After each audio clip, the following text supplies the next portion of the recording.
Diz o seguinte a palavra do Senhor. Mateus 11, 28. Venham a mim, todos vocês que estão cansados e sobrecarregados, e eu os aliviarei. Tomem sobre vocês o meu jugo e aprendam de mim, porque sou manso e humilde de coração, que vocês acharão descanso para a sua alma, porque meu jugo é suave e o meu fardo é leve. Palavra do Senhor esta manhã. Podem se assentar. Meus irmãos, nós estamos na segunda mensagem da nossa série de mensagens, Ame a sua igreja. Na semana passada, nós falamos sobre senso de pertencimento, que tem relação então com um verdadeiro envolvimento com a igreja, pelo simples fato de que a igreja é o objeto de amor de Jesus. Então, se Jesus ama a sua igreja, nós deveríamos amar o que ele ama. Concordam comigo? Foi o que nós vimos na semana passada. Deus ama a sua igreja. E hoje nós vamos falar sobre a consequência inevitável de pertencer a Jesus. Qual é a consequência? Acolhimento.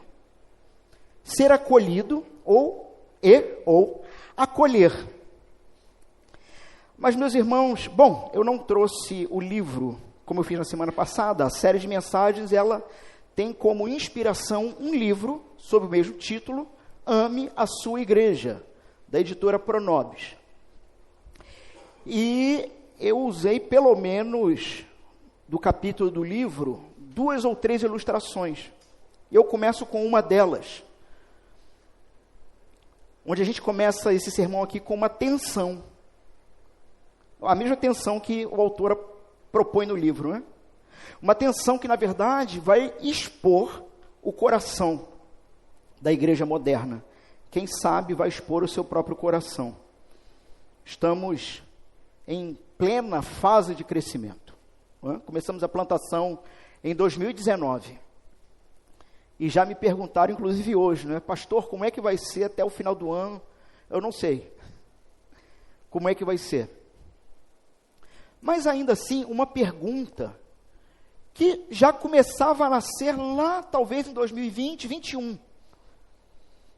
Queremos realmente crescer? Nós queremos mesmo isso? Ou queremos apenas pessoas que se parecem conosco? Nós queremos realmente crescer como igreja? Ou o que temos feito e trabalhado é construir uma espécie de clube, onde nesse clube, os associados mais queridos são aqueles que têm algum tipo de afinidade com a gente, sabe? Essa pergunta não é nova. Na verdade, meus irmãos, é a mesma que Jesus enfrentou quando os fariseus, eles transformaram a sinagoga, lá no tempo deles, num clube. Um clube que ele era exclusivo apenas de aprovados, ou seja, gente que se equiparava religiosamente a eles. E, meus irmãos, é exatamente nesse contexto que Jesus vai fazer o convite mais revolucionário da história, aqui, nesses 3 versos, do 28 ao 30. Então, meus irmãos, antes de vermos como acolher, a gente precisa entender por que falhamos tanto nisso. Será que você, de fato, é alguém que acolhe o outro? E é interessante o diagnóstico de Jesus. A resposta de Jesus, ela é surpreendente. Por quê? Ele não vai dizer que nós falhamos porque somos orgulhosos. O orgulho está ali também. Mas a grande ideia dele aqui é que nós falhamos porque estamos cansados. Que isso, pastor? Como isso no texto? Falhamos porque estamos exaustos. Falhamos em acolher os outros porque estamos exaustos. Exaustos de quê? Estamos cansados de o tempo inteiro precisar defender uma identidade, um personagem que nós criamos. Qual personagem? Um personagem aceitável. Um personagem que as pessoas olhem para você e digam: pô, você é massa, você é legal, olha, você é inteligente, nossa, você é santo, caramba, como que você ora bem. E nós, dentro desse personagem, gastamos tanto tempo para sermos aceitáveis, para sermos queridos, que, meu amigo, isso cansa. Não sobra tempo para você ir atrás, acolher outras pessoas completamente diferentes de você. Sabe, já ouviram falar no termo bateria social? Acho que todo mundo já ouviu falar nisso. Vocês conseguem entender o que eu estou dizendo e do que Jesus está falando? O fato de estarmos tão concentrados em criar uma persona que seja amada pelos outros, nos exaure as energias, a ponto de que quando olhamos para alguém que não é igual a nós, que não fala a mesma linguagem, não se veste igual, não está dentro da mesma classe social, sabe? Tem ideologias filosóficas, políticas, teológicas, diferentes. A gente olha para essas pessoas e diz o seguinte: eu estou cansado, eu não vou não. Eu não vou gastar meu tempo porque estou cansado. Por que você está cansado? Porque eu passei a semana inteira tentando manter o meu personagem de alguém bem-sucedido, sabe? No trabalho, na faculdade, na escola, na família, sabe? Gastei muito tempo essa semana selecionando as fotos que melhor reafirmam a pessoa espetacular que eu sou lá no Instagram. Então eu gastei muito tempo com isso. Isso me cansou. Eu estou cansado. Meus irmãos, e é assustador como que esse tipo de prática acaba estragando muita coisa, inclusive dentro da comunidade cristã. Veja, por exemplo, muitas vezes, recusamos participar de um grupo pequeno, recusamos participar de um ministério, por um fato muito simples, porque as pessoas que estão ali não tem nada a ver comigo. Não tem nada a ver comigo. Não. Muito obrigado pelo convite, mas não falamos ali a mesma língua, né? E nesse sentido, então, de novo, é fácil construir um clube social de pessoas iguais. Nós naturalmente, e isso é uma coisa muito natural, a gente se agrupa por afinidade. Política, renda, estilos, hobbies. Mas, meus irmãos, construir uma igreja verdadeiramente acolhedora se trata de um desafio espiritual imenso. E talvez você esteja cansado já há muito tempo. E quando você ouve essa própria proposta, isso te cansa. E a gente vai descobrir aqui a saída que Jesus dá para isso. Vem a pergunta: por que é tão difícil acolher quem é diferente? Por que é tão difícil isso? Por que a gente tem essa tendência de formar panelinha? Resposta profunda de novo. Estamos cansados, tentando proteger a nossa própria identidade. Estamos exaustos tentando proteger nosso conforto e a nossa própria autojustificação. Mas, meus irmãos, isso está dentro de um contexto de um mundo de fardos. Um mundo de fardos. Temos, então, o motivo que vai fazer você criar essa identidade, autojustificação e autoproteção. Um peso de dois inimigos de Jesus. O que é isso, pastor? Jesus tem dois inimigos? Tem, dois inimigos. A religião legalista E a irreligião. Pronto, deu um trava-língua aqui. E a irreligião que simplesmente esvazia qualquer proposta de compromisso e virtude. Para a gente entender essa resposta, a gente vai ter que então olhar para um contexto maior aqui de Mateus 11. Vamos ver o que vem antes? Mantenha a sua Bíblia aberta, tá? Isso é importante. Jesus ele vai dar um diagnóstico aqui. Esse convite que Jesus faz em Mateus 11, verso 28, na verdade, é uma resposta direta. Vai lá para capítulo 9 de Mateus. Esse convite é uma resposta direta a um diagnóstico que Jesus fez em Mateus 9, 36. Abra aí. Dá uma passada de olho aí nesse verso. Ali, Jesus ele vai ver as multidões. Estão vendo isso no seu texto? Jesus vai ver as multidões, vai se compadecer delas. Por quê? Porque andavam cansadas e abatidas, como ovelhas que não têm pastor. Então nós temos aqui a condição, inclusive a mesma palavra do grego, a condição de cansados do verso 28 é a mesma do capítulo 9. Jesus identificou o problema. Ele olha, se compadece, ovelhas que não têm pastor, estão cansados. E ele vai oferecer aqui no capítulo 11 a solução. Na sequência ali do texto, do 9 para frente, nós temos Jesus instruindo a oração por trabalhadores, porque a seca é grande. Tem muitos cansados e sobrecarregados, como ovelhas sem pastor. Precisa de mais gente.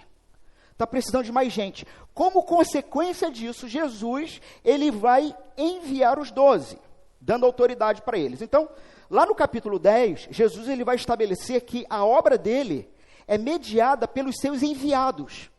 Quem são? Os discípulos. Né? Talvez aí você já deva começar a se conectar pessoalmente com esse texto. Eu sou um discípulo? Bom, Jesus envia os discípulos. Só que ele envia esses discípulos tendo a fonte de poder e descanso no próprio Jesus ainda.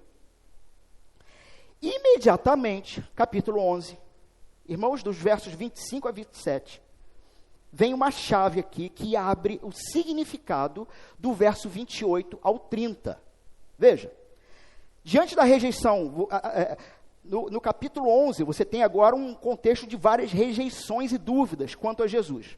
Mas, diante da rejeição, então, dos, entre aspas, aí, os sábios e os entendidos, quem eram esses? Os líderes religiosos. Eles rejeitam a doutrina de Jesus. O que Jesus faz? Jesus louva o Pai. Por quê? A revelação vai ser concedida só para os pequeninos. Só para esse. Então, os que se achavam qualificados foram excluídos por causa da sua arrogância. E os pequeninos, os cansados, os que falham, os marginalizados, esses vão ser incluídos por causa da sua humildade. E nós temos então a primeira pista, meus irmãos, de que o reino de Deus opera por uma lógica radicalmente diferente, que é a lógica do acolhimento pela graça, e não por merecimento, e não por obras. E aí Jesus faz uma das declarações mais profundas sobre a sua identidade. Irmãos, isso aqui é bonito demais. Talvez o grande problema é que quando nós lemos as nossas Bíblias, elas têm esses subtítulos em negrito. A maioria tem, não é isso? Pois é. E nós temos uma tendência de, quando vem o negrito, a gente para. E mentalmente é como se estivesse começando uma coisa diferente.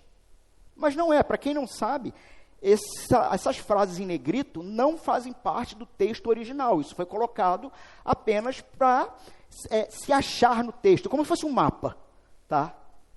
Sendo assim, olha como é que fica quando nós lemos o texto direto. Preste atenção, olha que coisa linda. É Jesus falando. Vimos o contexto, não vimos? Ovelhas sem pastor, Jesus compadecido. Ele envia seus discípulos. Ele é a fonte de autoridade e poder, ok? Os fariseus rejeitam Jesus. Jesus glorifica a Deus porque foi revelado aos pequeninos. E aí ele fecha assim, olha só.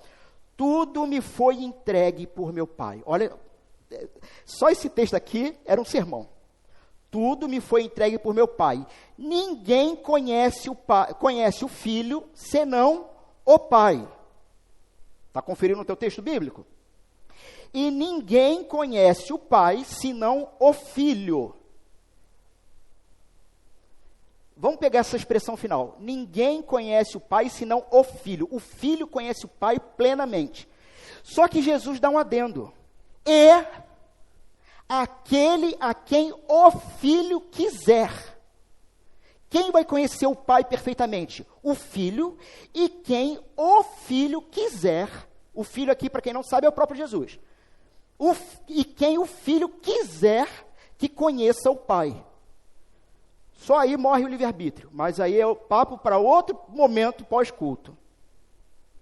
Só vai conhecer o Pai aquele que o Filho quiser revelar.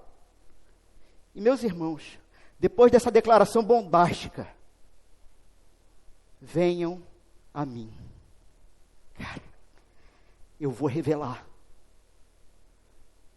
Mas venham a mim quem? Venham a mim. Todos vocês que estão cansados e sobrecarregados, eu os aliviarei. Tomem sobre vocês o meu jugo e aprendam de mim, porque sou manso e humilde de coração. E vocês acharão descanso para a sua alma, porque o meu jugo é suave e o meu fardo é leve.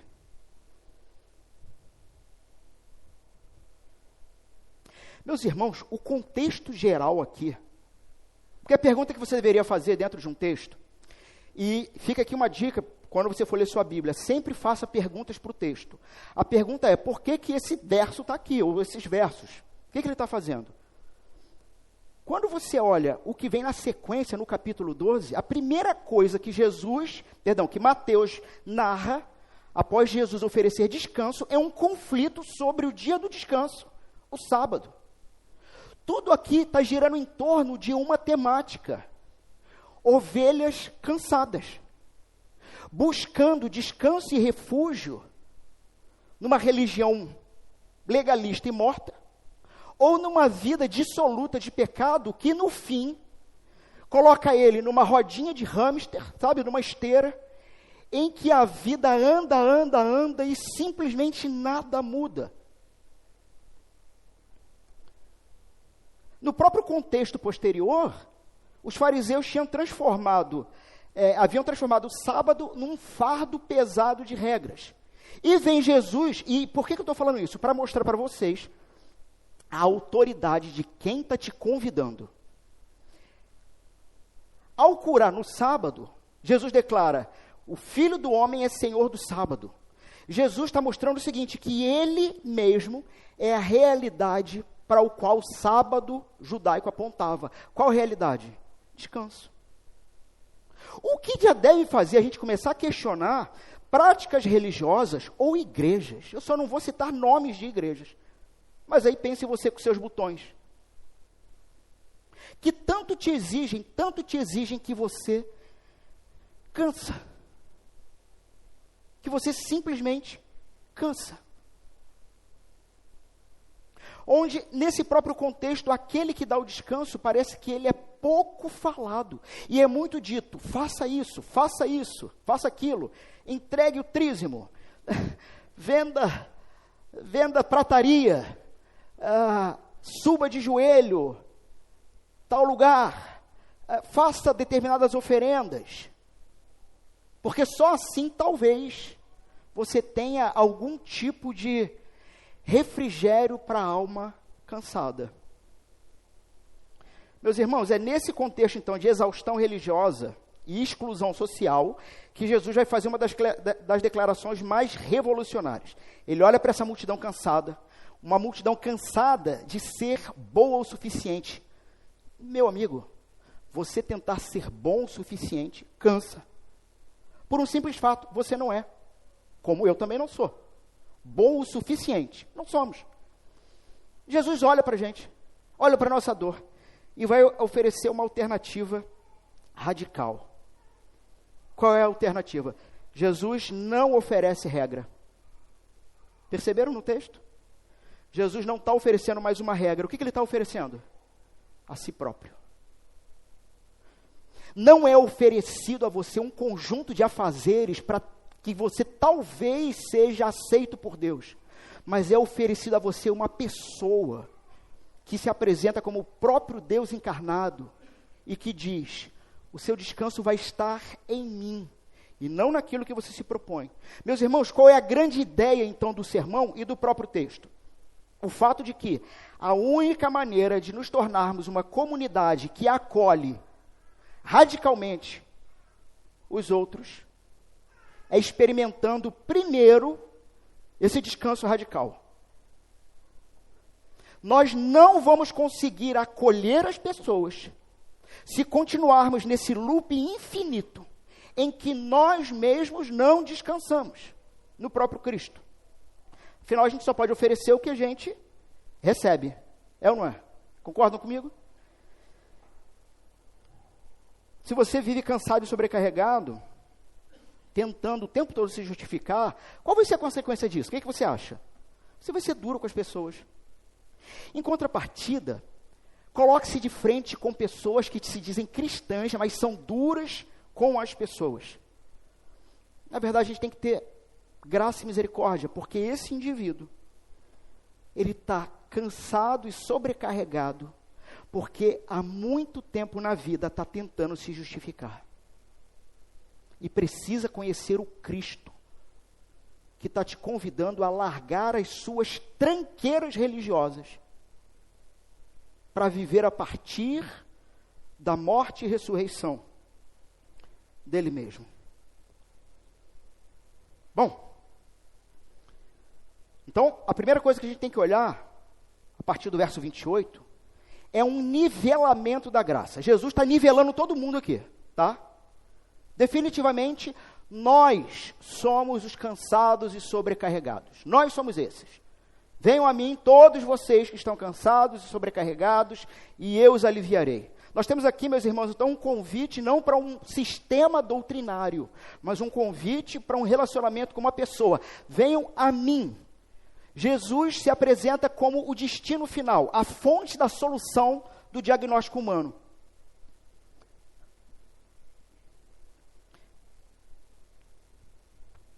Ele vai descrever a condição humana através de duas palavras. A conclusão, o ser humano está exausto. E, meu amigo, você pode, nesse exato momento, estar sentado ao lado de alguém que parece ser bem-sucedido, que parece ser espiritualmente resolvido, maduro, mas a verdade é que essa pessoa pode estar muito tempo carregando um fardo. E pode ser, inclusive, que você mesmo seja essa pessoa. Jesus usa duas palavras, então, precisas para diagnosticar essa exaustão. Nós temos os cansados. Quem são os cansados? É interessante, cansados e sobrecarregados. A ideia de cansado é a ideia de algo que ativamente o sujeito está fazendo. Ele está cansado. Por quê? De tanto trabalhar tentando provar seu valor. É um cansaço que nasce da autojustificação. E você deve conhecer gente assim, se é que você não é um desses. Na igreja, por exemplo, é aquele que acha que precisa ser perfeito para ser aceito. E fora da igreja, como que isso se manifesta? É quem está tentando provar o seu valor de sucesso e está cansado, sabe? Mães, por exemplo, cansadas de tentarem para o mundo, para a família, para o trabalho, o tempo todo, se provarem boas mães. Mães que estão cansadas e amedrontadas de serem cobradas por filhos no futuro. Homens que estão realmente dando suor e sangue. Mas não tanto por uma proteção familiar, mas por uma necessidade de ser visto como o provedor. É gente que está buscando sucesso. Se eu vivo tentando me provar, então eu não tenho energia para você. Eu não tenho energia para acolher você. Esse é o cansaço, é o cansado, é o exausto. E nós temos os cansados e sobrecarregados, que carregam fardos. A ideia do cansado, então, é a ideia de alguém que ativamente está tentando se justificar dentro de um sistema religioso ou tentando se justificar fora de um sistema religioso. O sobrecarregado é diferente, é a ideia de alguém que recebeu um peso sobre ele. Então, a gente poderia chamar de os esmagados. Quem são? São aqueles que estão carregando um fardo colocados por outros. Que tipo de fardo? Julgamento. Você tem medo de julgamento? Você tem medo de ser julgado? Você se policia por conta disso? Uma hora isso cansa. E isso pode, há muito tempo, estar sendo algo pesado na sua existência. Julgamento. Expectativa. Será que eu vou passar na prova? Será que eu não vou? Será que eu caso? Será que eu compro uma bicicleta? O que eu faço da minha vida? Um fardo de expectativa não somente própria, mas daqueles que estão ao seu redor. As pessoas estão esperando algo de mim. Talvez você seja essa pessoa que entrou aqui hoje com esse medo, sabe, de ser julgado. É possível. Jesus ele está convidando então todos. E essa é a genialidade da coisa. Tanto o fariseu que está cansado, exausto de fingir, quanto o pecador que ele está esmagado, sabe pelo quê? A culpa. Se sentindo culpado o tempo inteiro. E Jesus está dizendo, você que está fora da igreja, e você que está dentro da igreja, mas vivendo numa perspectiva religiosa morta, vocês estão no mesmo barco. Mesmo barco. E Jesus promete uma dádiva aqui. Eu vos darei alívio. Meus irmãos, Jesus já está deixando claro que o descanso verdadeiro não é uma conquista, mas se trata de um presente. E o termo alívio aqui é espetacular, meus irmãos, porque não se trata só de uma pausa de trabalho. Não é Jesus dizendo assim, olha só, eu vou fazer com que você pare de trabalhar. Mas a ideia de alívio, o termo alívio, se trata de uma renovação profunda e restauradora. Não é somente eu vou tirar esse fardo de você. É assim, quando você vier a mim, vai acontecer algo tão extraordinário em você, que todo esse peso e cansaço vai parecer que nunca existiu e você vai ser revigorado, renovado. O convite de Jesus é para todos. E isso vai acabar destruindo qualquer hierarquia na igreja. O convite, venham a mim todos. É fundamento do acolhimento da igreja local. Jesus não está dizendo, venham a mim os que já superaram seus problemas. Jesus está chamando o quebrado. E meus irmãos e amigos, isso vai exigir uma certa coragem. Nessa primeira frase, Jesus está chamando não pessoas perfeitas, ou que já resolveram seus problemas. Jesus está olhando para os quebrados e dizendo, venham a mim, porque você vai ser restaurado.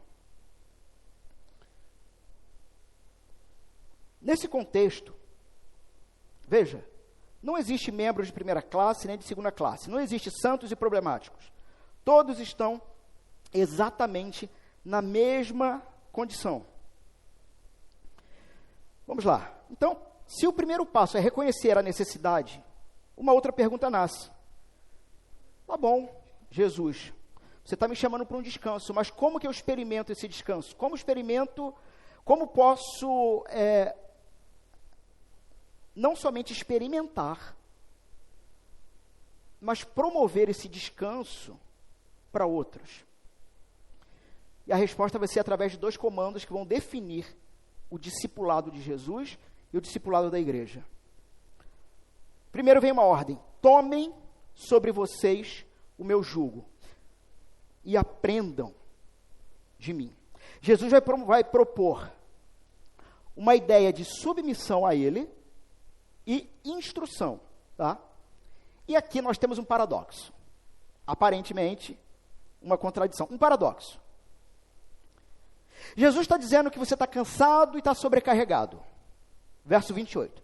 Está dizendo para ir a ele porque ele vai dar alívio. Só que nesse alívio, ele diz o seguinte: tome sobre você o meu jugo. O que é jugo? Do que se trata isso? Quando eu digo para você, você está cansado? Estou.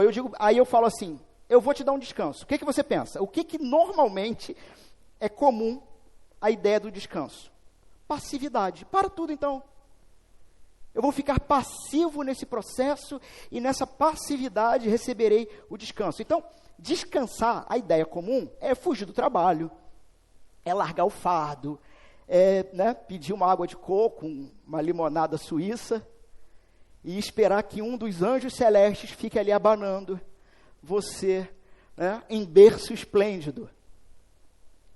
Mas, meus irmãos, paradoxalmente, Jesus está nos convidando a tomar o seu jugo. Para uma audiência exausta, cansada, a oferta, então, de jugo soa contraditório. Jugo era um instrumento de trabalho e de submissão. Acho que vocês estão vendo isso em tela, não é? Pergunto, como pode um instrumento de carga ser veículo para descanso? Da mesma forma que para eles pode ter parecido contraditório, para nós, para a audiência moderna, a palavra jugo também pode soar negativa, não parece? Mas como assim? Jugo me traz uma ideia de peso, me traz uma ideia de escravidão. O uso do termo jugo nos leva a duas imagens diferentes, tá? O termo do verso 29. Duas imagens diferentes. Primeiro, o jugo na cultura judaica. Então, o jugo propriamente dito é o instrumento que vocês estão vendo em tela. Mas eu vou apresentar esse, mas um outro ainda antes. Jugo na cultura judaica. Era um termo, uma imagem central no ensino rabínico. Aqui é uma metáfora, tá? Para os rabis, para a submissão total ao mestre e aos seus ensinamentos. Então, os rabinos, eles falavam, por exemplo, o jugo da Torá, a lei de Deus, o jugo do reino dos céus, o jugo dos mandamentos. Só que na prática, especialmente numa escola farisaica chamada Shammai, esse jugo se torna extremamente opressivo. Vocês acreditam que eles criaram 613 mandamentos da lei escrita e ainda acrescentaram milhares de regras da tradição oral, ou seja, de doutrinas que era passada de geração em geração de forma falada. Percebem então esse fardo pesado? Fardo esse que Jesus, lá no capítulo 23, do verso 4, diz o seguinte sobre eles: atam fardos pesados, difíceis de carregar. Então, todo rabino, ele usava isso. Olha, você está disposto a andar no meu jugo? Ou seja, está disposto a ser submisso a mim e às minhas interpretações da lei de Deus? Quando Jesus diz, tomem sobre vocês o meu jugo, ele está se posicionando então como um mestre, mas com uma diferença. Ele não está dizendo, tome o jugo da Torá. Ele está dizendo, tome o meu jugo. Jesus está se apresentando como a personificação da verdadeira intenção da lei. Qual é a intenção do Antigo Testamento inteiro? Fazer que nós olhemos para Jesus. Eu sou a lei encarnada. Jesus não diz, como os rabinos diziam, tome o jugo da Torá, tome o jugo dos mandamentos, mas tome o meu jugo. Bom, essa é uma ideia. Mas a segunda ideia do jugo, junto ao aprendam de mim, vocês viram na tela aí. O que era o jugo? era essa trave, ok? Que ela era colocada, então, sobre os ombros dos bois, com o objetivo do trabalho. Só que acontecia muito de que você tinha um boi novo, que não conhecia o trabalho, não sabia como trabalhar. Como se ensina um boi novo ao trabalho lá do arado? Você coloca um boi maduro, experiente no trabalho, a canga sobre os dois, e enquanto o boi maduro, experiente, vai trabalhando, o boi novo não tem para onde correr. Ele vai ter que andar juntinho, no mesmo ritmo, ouvindo os mesmos comandos, e no processo, ele vai aprendendo o trabalho. Sabe como é que a gente chama isso na Bíblia? Discipulado. O convite de Jesus é para um discipulado. Mas é um discipulado que vai trazer alívio, que vai trazer descanso. Aprendam de mim. Ou seja, a ideia é não um descanso inativo, mas um novo modo de operar. Aprendam de mim ou comigo implica em que Jesus está do outro lado do jugo. E nós estamos puxando juntos. É Jesus dizendo: você não está sabendo como se livrar da religião maluca, da religião legalista, morta? Você não sabe como se livrar desse cansaço? Larga essa tralha. Você não sabe como se livrar das expectativas desse mundo. Você não sabe como viver a sua vida longe dos holofotes.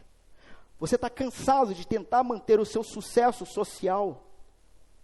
Larga essa tralha. Anda do meu lado. E do meu lado, você vai aprender como você deve responder a tudo na vida. E o que a gente precisa aprender, então, para ser uma igreja acolhedora? Jesus destaca duas qualidades do caráter dele. Primeiro, eu sou manso. Ou seja, pode botar o jugo aqui comigo. A palavra jugo, eu não sei se isso ficou claro para vocês. Tem duas aplicações que se completam. A interpretação de Jesus sobre a Bíblia e uma interpretação ativa e prática do trabalho mesmo, ok? E ele está dizendo para você, olha só, pode confiar em mim. Por quê? Porque eu sou manso. A palavra manso, mansidão, é a ideia não de alguém frágil, mas é de uma força que não esmaga. Por exemplo, pense num cavalo de guerra. A palavra grega aqui é praus. Pense num cavalo de guerra. O cavalo de guerra é praus. Ele é poderosíssimo, mas ele é manso com o cavaleiro. Entenderam? É Jesus dizendo, olha só, eu sou manso, eu sou praus. Eu tenho a capacidade de fazer o que eu quiser, mas eu não vou te machucar. E aí, meus irmãos, vem o segundo termo, que talvez um dos mais bonitos aqui. Sou manso e humilde. Ou seja, a palavra humilde aqui, original grego, é algo que se rebaixou. É algo completamente acessível. Jesus está dizendo, olha só, eu sou extremamente poderoso, mas serei bom com você, porque eu sou totalmente acessível. Você não está só nesse mundo. Nós temos então aqui, meus irmãos, um convite à vulnerabilidade. Como acolher, ou para acolher, muitas vezes vamos precisar descer de certos pedestais. Jesus, sendo santo, foi humilde de coração para acolher você e a mim.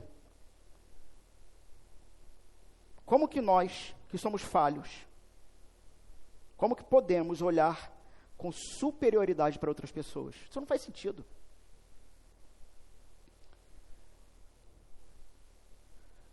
Um desafio para você nessa semana.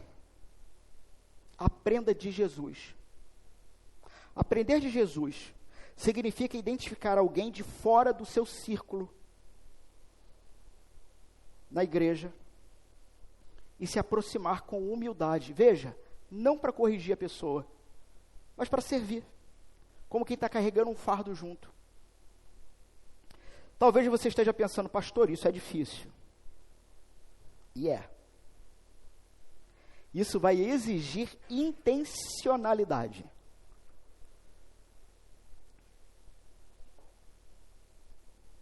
Lidar com gente é um fardo. Pesado.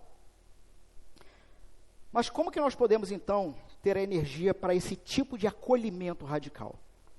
Sem nos esgotarmos. Porque essa era a pergunta do início. Ok.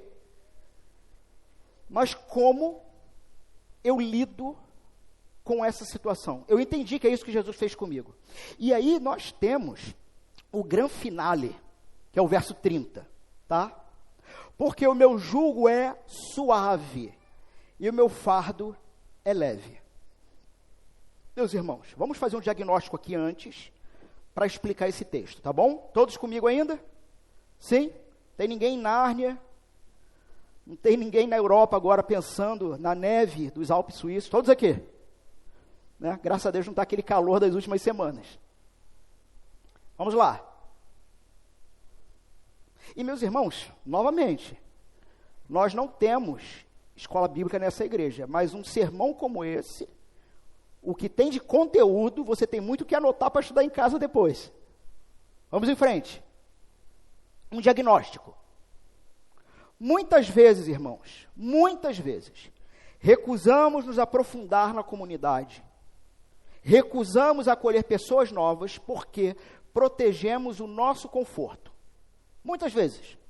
A gente pensa o seguinte, olha, se eu me envolver com tal pessoa, isso vai me demandar tempo. Se eu entrar naquele ministério, isso vai me cansar. Não, eu passo. Aqui nós temos uma ilusão. Nós acreditamos que a autonomia, o que é a autonomia? Não depender de ninguém e não ter ninguém dependente de nós. A gente pensa que a autonomia é um caminho, ou é o caminho para o descanso. A gente tem essa ilusão. Não depender de ninguém e não ter ninguém dependendo de mim é a maneira de eu ter paz, descanso. Mas, meus irmãos, o isolamento, ele, talvez inicialmente não, mas em algum momento ele vai se tornar um jugo pesado. Em algum momento vai ser um fator na sua vida em que você vai simplesmente dizer assim, eu só gostaria que alguém perguntasse se eu estou bem. A defesa que nós temos para isso é uma aparente fortaleza, mas que ainda assim lá no coração havia aquele desejo, eu só queria que alguém perguntasse se eu estou bem. Era só isso. O isolamento, ele é um jugo pesado. Carregar a própria vida sozinho, sem comunidade, sem propósito, vai gerar um tipo de exaustão profunda e silenciosa. Mas Jesus vai responder a esse medo, sabe como? Descrevendo a natureza do relacionamento com Ele. E por extensão, se o relacionamento com Ele é dessa forma, o relacionamento com a igreja é igual. Ele vai dizer, o jugo é suave. Certo? Verso 30, todos aí? Nós temos um trocadilho aqui. Fonético. Um trocadilho. A palavra grega aqui para suave é krestos. Ela não significa apenas suave ou fácil, mas significa útil, bondoso, e talvez a melhor tradução para suave seja bem ajustado. Ué, por quê? Porque você faz uma conexão com o jugo. Jesus disse que ele tem um jugo, a trave de madeira, ok? E ele está dizendo que o meu jugo é bem ajustado.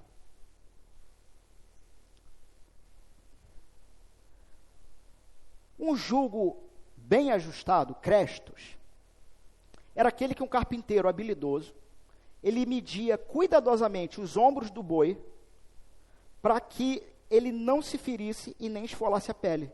Então, era um jugo feito sob medida, personalizado. E aqui está a genialidade da linguística aqui. Por quê? De Jesus. No grego, falando Crestos, soava quase idêntico a Christos. Não é à toa que ele vai usar esse termo. Então você tem que imaginar que a audiência de Jesus ouvindo, meu jugo é Crestos. Christos. Crestos.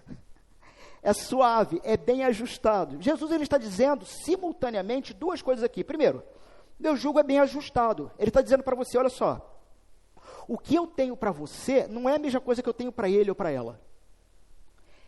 É milimetricamente bem ajustado para a sua situação. E eu vou trabalhar com você para você abandonar o cansaço e aprender a viver dentro do meu projeto, que é diferente do outro. É para você.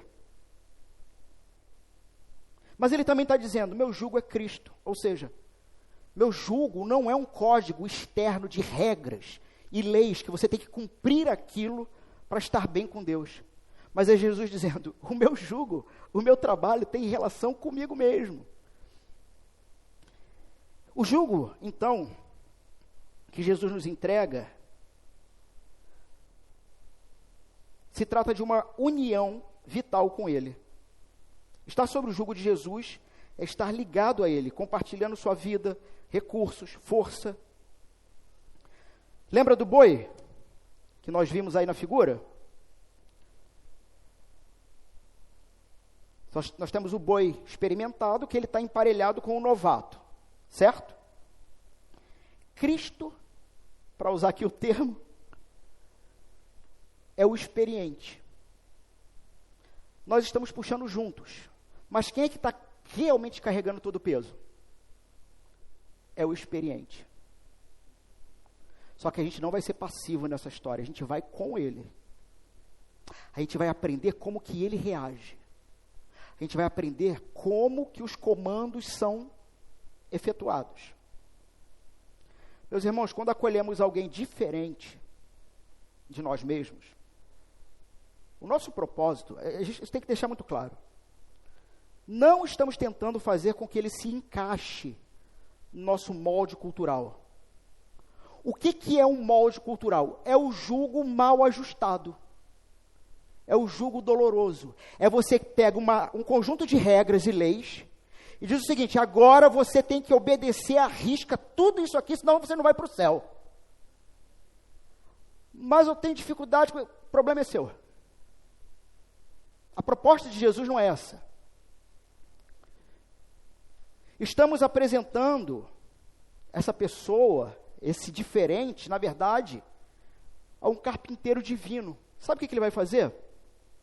Ele vai medir sua vida, ele vai medir sua história, suas feridas, seus dons únicos, e ele vai criar um jugo perfeitamente ajustado a você. E andando do seu lado, ele vai puxar todo o peso, enquanto te ensina como você deve viver dentro do reino dele. Isso faz alguma diferença para a sua vida hoje, nessa manhã? Isso muda alguma forma de pensar? E aqui nós temos então um ministério glorioso da igreja. Todo jugo, embora cada jugo seja único, feito sob medida, todos são o mesmo jugo. Qual é o jugo? Cristo, Jesus. Jesus. Nossa unidade como corpo não vem de uma uniformidade cultural, a gente se veste tudo igual. sabe? A gente fala exatamente igual. Mas a nossa unidade vem de estarmos todos no mesmo jugo. Cristo. É por isso, meus irmãos, que uma igreja pode ter rico, pode ter pobre, pode ter jovem, pode ter idoso, pode ter conservadores, pode ter progressistas. É possível. Essa história que não existe crente de esquerda, talvez uma das maiores mentiras de Satanás. E eu não sou de esquerda. Mas é possível.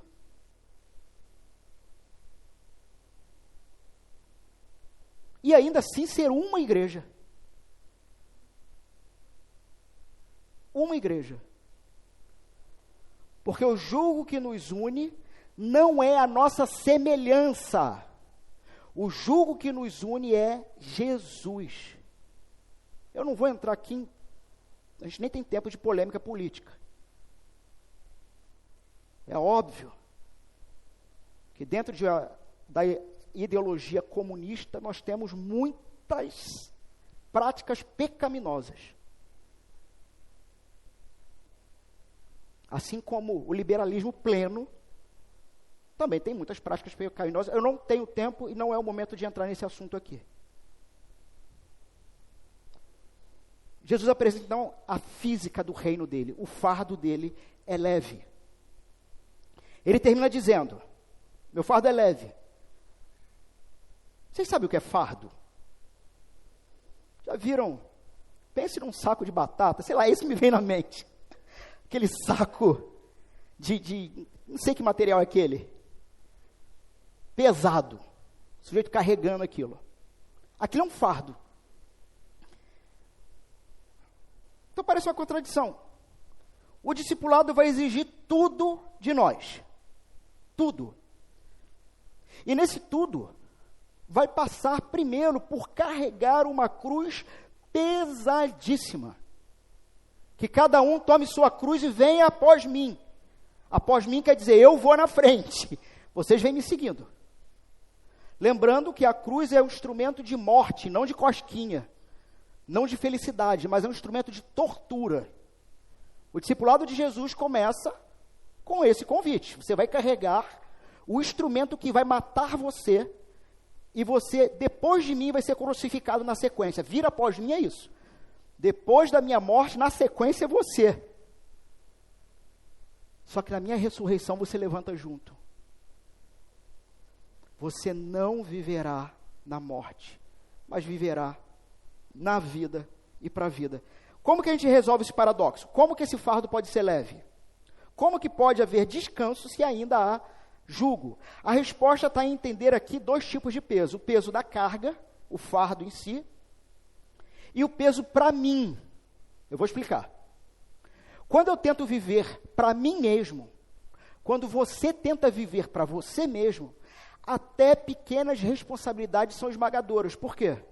Porque você vai ter que sustentar tudo. Tipo assim, tu está falando que vai viver sozinho, tu tem que bancar isso.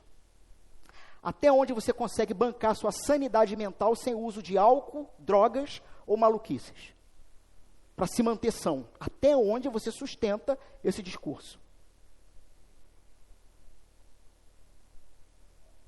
Mas quando eu estou unido a Cristo no jugo, Ele carrega o peso decisivo. O jugo não elimina o trabalho, mas transforma quem está fazendo o trabalho. Você acha pesado, então, acolher pessoas difíceis? Seria impossível se você tivesse que mudar essa pessoa com suas próprias forças. E talvez esse tenha sido o seu problema esses anos todos. Você está tentando mudar as pessoas pela sua própria força. Se fôssemos uma igreja pentecostal, eu diria, alguém se identifica com essa frase? Amém! Eu!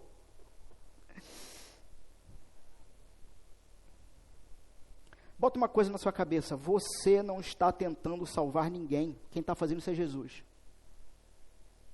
Quem está fazendo o trabalho é Jesus. Nosso papel é suportar. é aguentar. A única coisa que você está fazendo é abrir a porta que Jesus abriu para você um dia. Isso é acolhimento. O verdadeiro descanso, então, de novo, não é inatividade, mas é trabalhar com alguém infinitamente mais forte que vai assumir a parte impossível. Qual é a parte impossível? Mudar meu marido, mudar minha esposa, mudar meu ambiente de trabalho, mudar minha vizinhança. Quem vai fazer isso? É Jesus. No momento em que você abrir para as pessoas a porta que foi aberta para você, em Jesus. Meus irmãos, antes de encerrarmos, há um detalhe no Evangelho de Mateus que a gente não pode ignorar, tá? Um detalhe que vai iluminar tudo o que a gente viu aqui hoje. Eu falei lá na introdução que logo após Jesus oferecer descanso, lembram disso no capítulo 11? A primeira coisa que Mateus narra no capítulo 12 é um conflito sobre descanso. Certo? O que estava acontecendo lá no capítulo 12? Os discípulos estavam colhendo espigas de milho no sábado para comer. Lembram-se disso? Os fariseus acusavam Jesus de violar o dia do sábado, do descanso. Jesus responde com uma declaração ousada. Qual foi? Verso 8 do capítulo 12. O Filho do Homem é Senhor do sábado. Pergunto, por que Mateus colocou essas histórias lado a lado? Mateus quer que a gente faça essa conexão, irmãos. O descanso que Jesus oferece no verso 28 não é o fim de um trabalho. Jesus não é o Senhor de um dia de 24 horas. Ele é o próprio sábado. Ou, para usar o termo hebraico, o Shabat. E o que é o Shabat? Descanso pleno. O sábado do Antigo Testamento sempre apontou para uma realidade maior. Um descanso permanente e restaurador. E Jesus aqui está declarando, aquela realidade que o sábado sempre apontou, chegou. Está aqui presente. Está acessível. Jesus não está esperando que você seja elevado a tal nível de perfeição para que suba, mas Ele próprio desce, se fazendo presente e se oferecendo pessoalmente. É por isso que o jugo de Jesus não contradiz o descanso, porque Jesus é o contexto do descanso. Tem um jugo, sim, mas você está trabalhando em Cristo, unido a Ele, portanto, descansando da tirania de sustentar tudo sozinho. Então veja, quando você acolhe aquele irmão difícil, pense aí no irmão difícil. 2 segundos enquanto eu bebo água. Pensaram, né? Sempre tem. Aquela irmã difícil. Pense naquele vizinho, né? Necessariamente, não precisa ser necessariamente um cristão, mas alguém que precisa ter a porta do acolhimento aberta. Quando você acolhe essa pessoa, quando serve aquela família sobrecarregada, quando abre sua vida para alguém diferente de você, você não está apenas cumprindo uma obrigação. Você não está só executando um programa de hospitalidade. Sabe o que você está fazendo? Quando você acolhe o difícil, quando você alivia a carga. Deixa eu dar um exemplo aqui. Hoje teremos batismos. Tivemos batismos no final do ano. Quem já foi mãe aqui, sabe o quanto é difícil os primeiros dias, não é? Com a criança em casa. Quando você realmente tem isso em mente e decide dar um telefonema e dizer, olha,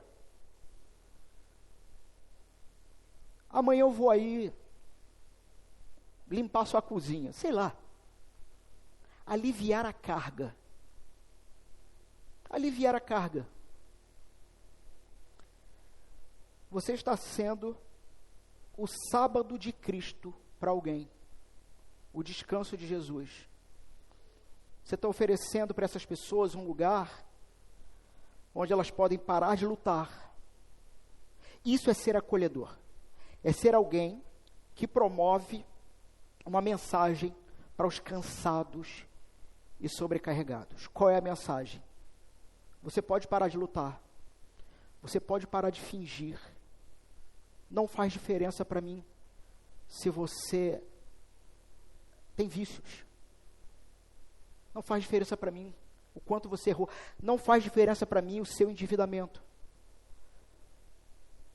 Você pode parar de carregar sozinho tudo isso, porque tem um lugar onde você pode descansar.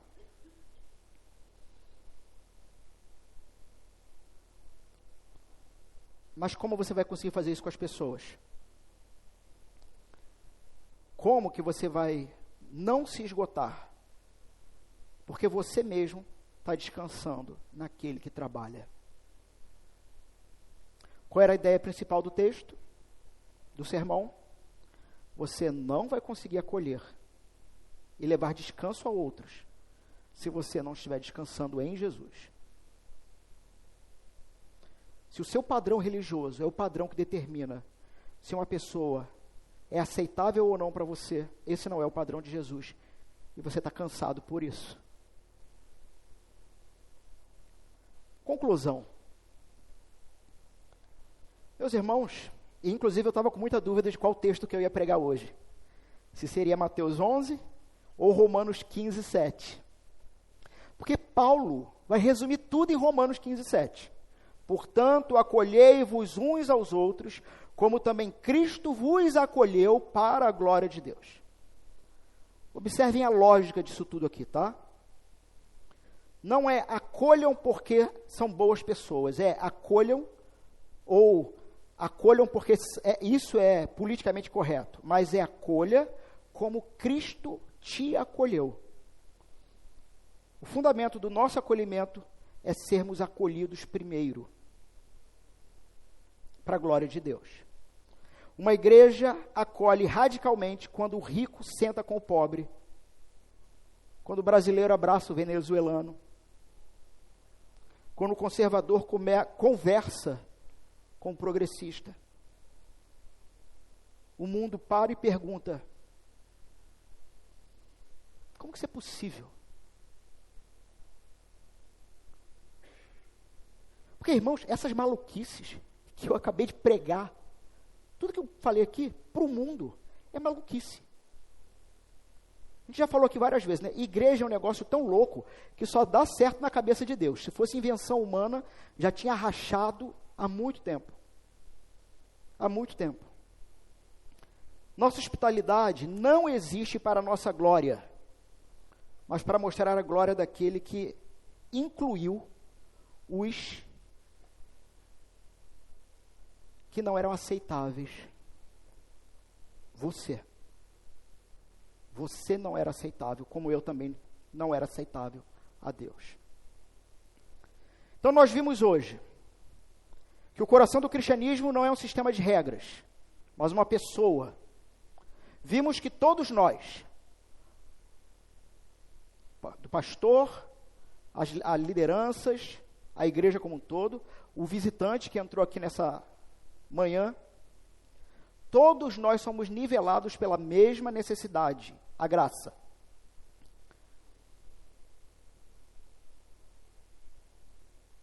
Ouvimos sobre o fardo leve de Jesus, mas não se engane, leve não significa sem custo. Acolher como fomos acolhidos exige então morte do nosso egoísmo. Por exemplo, irmãos, muitos de nós podem dizer assim: olha, mas eu não sou muito sociável. Já ouviu isso? Ou você já usou essa desculpa? Não, eu não sou muito sociável. Esse não é meu dom. Meus irmãos, a hospitalidade cristã não é uma questão de personalidade extrovertida. É uma questão de obediência ao Evangelho. Se você encontrou descanso em Cristo, sendo você um pecador pesado e cansativo, você perdeu o direito de selecionar quem você vai acolher. Você não tem esse direito. Você perdeu esse direito. Desafio prático. Uma prática aqui para a semana. Um desafio do descanso visível, tá? E de novo, irmãos, eu sei que foram muitas informações aqui hoje.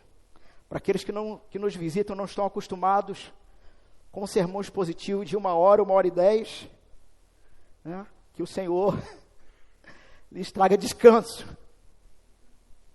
Foram muitas informações, eu sei disso. Contexto histórico, termos gregos, paradoxos teológicos. Mas aqui está uma verdade. Transformação real não vem de conhecimento, vem de obediência. Jesus não nos deu vários jugos. Ele deu um, não foi? Então eu vou propor uma prática. Normalmente eu tenho 15, para quem nos visita. Hoje eu vou propor uma, com alguns desdobramentos, mas é uma. Uma prática esta semana que vai integrar tudo que a gente ouviu, tá? O desafio é você ser o descanso visível de Jesus. Porque você vai se tornar um lugar de descanso para alguém. Como que isso vai funcionar? 3 passos, mas é uma proposta só. Primeiro, sonde o seu coração. Antes de qualquer ação mesmo externa, vá à presença de Deus e ore, veja, brutalmente honesto. De forma brutalmente honesta. Seja honesto. Como assim, pastor? Ore a Deus, Senhor, quem eu evito na igreja? Quem eu tenho evitado? Quem eu julgo silenciosamente? Qual é o meu filtro de afinidade? Qual é o meu clube social? Ou então, Senhor, quem é tão diferente de mim que chega a me incomodar? Pode ser alguém de outra classe social, de outra geração. Graças a Deus, esses problemas geracionais nós conseguimos resolver aqui nessa igreja, né? Já dei esse exemplo aqui, vou dar mais uma vez, de um jovem senhor que nos visita e me parou e disse, olha, essa igreja aqui é muito legal. Ele com seus 70 e pouco. Essa igreja aqui é muito legal. Falei, por quê? Porque aqui os jovens falam com a gente. Aqui os jovens vêm procurar a gente.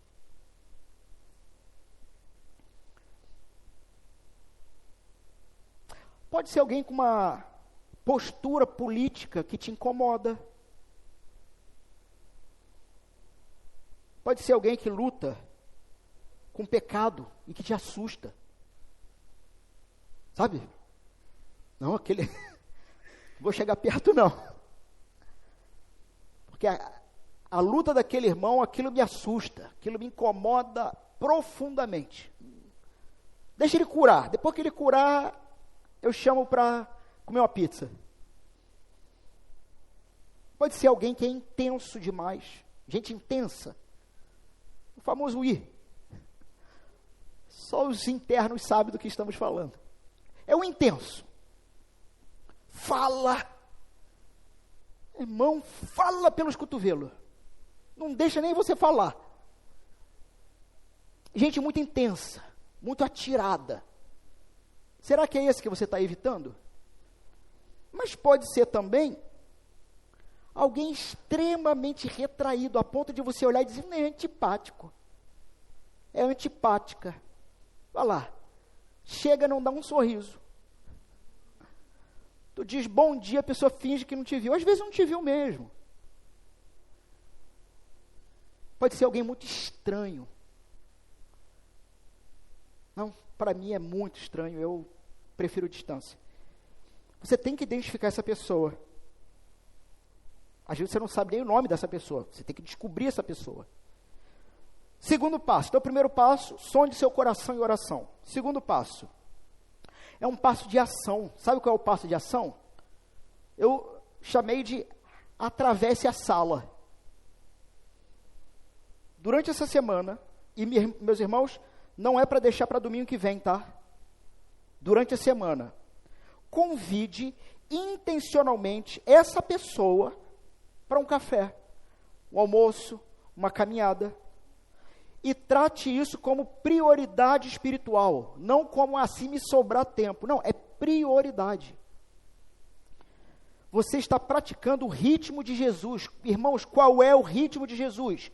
É parar para a mulher samaritana, é tocar no leproso, é jantar com Zaqueu. Esse é o ritmo de Jesus. Se você está no mesmo jugo que ele, você tem que pegar a passada dele, a caminhada dele, o time dele. Qual é o time dele? É estar atento. Ele não está nesse mundo a passeio, ele está nesse mundo numa missão, atento, alcançado e sobrecarregado. Aqui, temos uma regra interessante que é dada no livro, para os domingos, tá? Uma pessoa sozinha, guarde isso, uma pessoa sozinha na igreja é uma emergência. Vou fazer uma lavagem cerebral na cabeça de vocês hoje. Guarda isso na tua cabeça. Na igreja, uma pessoa sozinha é uma emergência. Então, tu está ali, teu grupo de amigos. De repente, você bate o olho... Tem uma pessoa sozinha. Tem que dar um tilintar na tua cabeça. Tá aquela coisa vermelha, o giroscópio. Emergência. É uma emergência. Se você ver alguém isolado, tomando café, sentado sozinho, seus sensores de emergência disparam. Você vai ter que sacrificar a conversa com seu amigo. Ele pode esperar. Ele pode esperar. Se aproxime da pessoa. E você não precisa ser eloquente. Sabe? É só ser gentil. Oi, eu não te conheço. Qual é o seu nome? Percebe que isso é simples? Hoje temos pessoas nos visitando, ou seja, ótima oportunidade para o senso de emergência da igreja pulular. Terceiro, abra a porta da sua vida bagunçada. Eu ia fazer uma referência de galeria de arte e ateliê, mas a gente nem tem tempo para isso. A galeria de arte é onde você coloca a sua vida bonitinha para ser exposta. Mas o ateliê, onde foi formado o quadro, é bagunçado. É bagunçado. Quando estiver com essa pessoa, não mostre apenas a galeria de arte, ou seja, suas conquistas espirituais, seu ministério bem-sucedido, mas compartilhe luta real, luta honesta, compartilhe o seu próprio cansaço. Você pode até dizer, por exemplo, nesse sermão sobre acolhimento, Deus me cutucou para o fato de que eu tento evitar pessoas como você.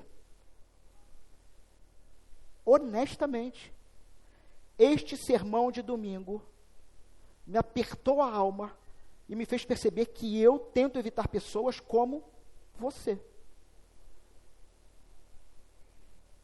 Por quê? Seja específico. Porque tua barba é esquisita. Porque tu é careca. Ou o cabelo é desgrenhado. Porque tua roupa é estranha. Eu evito pessoas como você por causa disso. Eu quero te pedir perdão por isso e te conhecer de verdade. Você consegue pensar como seria uma igreja se de fato praticasse isto que eu estou falando? Por que isso vai funcionar, irmãos? E eu termino aqui. Primeiro, porque você reconhece que você é um dos cansados. Você precisa de descanso. Segundo, porque você pratica o jugo de Jesus, um ritmo de mansidão e de humildade. Terceiro, você remove o fardo dos ombros do outro a mostrar que você também é imperfeito. Qual o resultado disso? Você, pessoalmente, se torna um sábado visível, um descanso visível. Você, pessoalmente, se torna um lugar onde alguém pode descansar, de fingir, de performar e de carregar sozinho a própria vida. Amém?